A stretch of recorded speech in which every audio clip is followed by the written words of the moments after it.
হান্নান মাসুদ, আসিফ মাহমুদ, জামাতের আমির, সাদিক কায়েম এ সকলকে ক্ষমা চাওয়ার আহ্বান জানাচ্ছি যে হাতিয়া এমনি একটি ঝুঁকিপূর্ণ একটা নির্বাচনী আসন কিন্তু ছিল।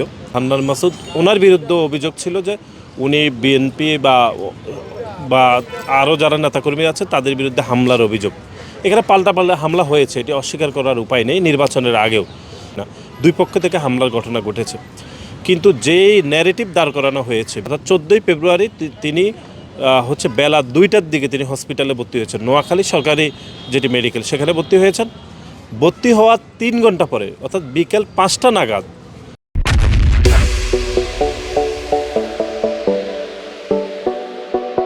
তিনি বলেছেন যে তিনি দর্শনের শিকার হয়েছেন, কিন্তু যখন 2টার দিকে ভর্তি হয়েছেন তখন তিনি বলেছেন আঘাতজনিত কারণে তিনি হসপিটালে ভর্তি হয়েছেন। 5টায় বলেছেন যে দর্শনের অভিযোগ। তারপরে আমরা দেখলাম এনসিপির হান্নান মাসুদ সেখানে গিয়ে একটা মব তৈরি করলেন এবং সারা বাংলাদেশে তখন আমরা দেখলাম জামাত শিবির, রাজাকার, আলবদর এবং বিভিন্ন পর্যায়ের তাদের ভোট আইডিগুলো দিয়ে তারা প্রোপাগান্ডা করলো যে বিএনপির লোকজনই নাকি দর্শন ঘটিয়েছে, যে শাপলাকলিতে ভোট দেওয়ার কারণে।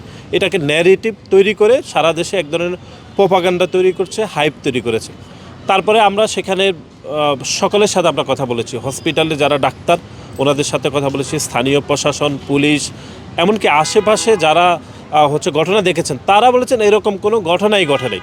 সবথেকে গুরুত্বপূর্ণ সেটি হচ্ছে যার বিরুদ্ধে অভিযোগ দেওয়া হয়েছে যে তিনি দর্শনের ঘটনা ঘটেছেন, ঠিক একই সময়ে যে সময়ে দর্শনের কথা বলা হচ্ছে ঠিক একই সময়ে তিনি নোয়াখালী সদর হসপিটালে চিকিৎসাধীন ছিলেন।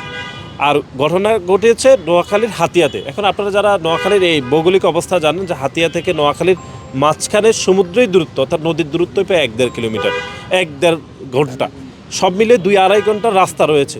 সুতরাং যে ব্যক্তি একই সময়ে নোয়াখালী সদর হসপিটালে রয়েছে সে ব্যক্তি কীভাবে 2-2.5 ঘন্টা পথ একই সময়ে ওইখানে দর্শনের ঘটনা ঘটাবে?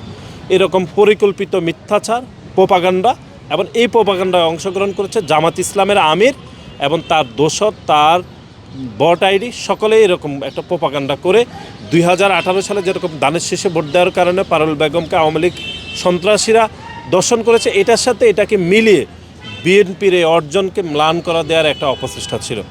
এটা শুরু থেকে আমি এ বিষয়ে কাজ করছি। আমি পুলিশ প্রশাসনের সাথে আমরা কথা বলেছি, ডাক্তারদের সাথে কথা বলেছি, স্থানীয় প্রশাসন সকলেই বলেছে এরকম কোনো ঘটনাই ঘটেনি। এবং আপনি দেখেন গতকাল জামাতের যিনি নোয়াখালীর আমির তিনি কিন্তু আজকে যে ওনার প্রোগ্রামটা ছিল, ঠিক আছে, উনি আজকের এই প্রোগ্রামটি স্থগিত করেছেন এবং তিনি বলেছেন যে এটি কোনোভাবে ওনারই মনে হয় না এটি কোনো দর্শনের ঘটনা ঘটেছে। কিন্তু এখন আপনি দেখেন দর্শনের ঘটনা ঘটে না, এটি আমরা আজকে কালকে একদম পরিষ্কার হয়ে গেছে। কিন্তু তার আগে আপনি দেখেন 14 তারিখে কীরকম একটি মব তৈরি করা হয়েছে, বিএনপির বিরুদ্ধে প্রোপাগান্ডা করেছে, প্রোপাগান্ডা অংশগ্রহণ করেছে জামাত শিবির, হান্নান মাসুদ, তারপরে আসিফ মাহমুদ থেকে শুরু করে জামাত ইসলামের আমির, সকলে এই প্রোপাগান্ডা করে বিএনপির যে অর্জনকে দেশবাসী এবং বিশ্ববাসীর কাছে তারা হেয় করার জন্য এরকম একটা মিথ্যা একটা প্রোপাগান্ডা করেছে। আর দর্শনের মতো এরকম একটা সেন্সিটিভ বিষয়কে সামনে এনে রাজনৈতিক হাতিয়ার বানানোর অপচেষ্টা করেছে জামাত শিবির এবং তাদের ভোট আইডি। কিন্তু এটি দিনের আলোর মতো পরিষ্কার, এরকম কোনো ঘটনাই আসলে ঘটে নাই। হান্নান মাসুদ এবং ডাকসুর তথাকথিত বিতর্কিত বিপি সাদিক কায়েমকে অবশ্যই জনসম্মুখে ক্ষমা চাইতে হবে।